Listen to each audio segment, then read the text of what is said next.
سورج ڈھلنے سے رات کے اندھیرے تک نماز قائم رکھو اور صبح کا قرآن۔ اس آیت کریمہ میں پانچوں نمازوں کا ذکر ہے۔ قرآن فجر سے نماز فجر مراد ہے، اس لیے کہ یہ رات کے فرشتوں کی واپسی اور دن کے فرشتوں کی آمد کا وقت ہے۔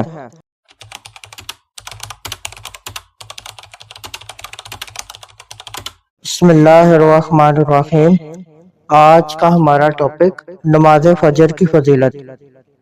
اللہ تعالیٰ نے ارشاد فرمایا، اقم الصلاۃ لدلوک الشمس الی غسق اللیل وقرآن الفجر ان قرآن الفجر کان مشہودا۔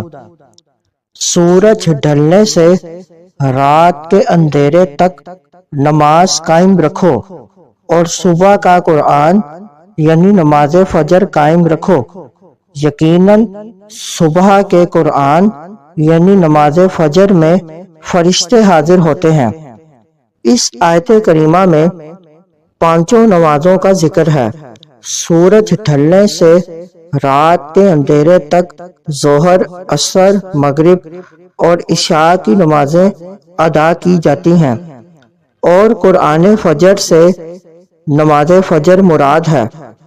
ارشاد خدا بندی میں نماز فجر کی فضیلت بھی بیان ہوئی کہ اس وقت رات دن کے فرشتے موجود ہوتے ہیں، اس لیے کہ یہ رات کے فرشتوں کی واپسی اور دن کے فرشتوں کی آمد کا وقت ہے، لہذا تمام نمازوں خصوصاً نماز فجر کو پابندی کے ساتھ ادا کرنا چاہیے۔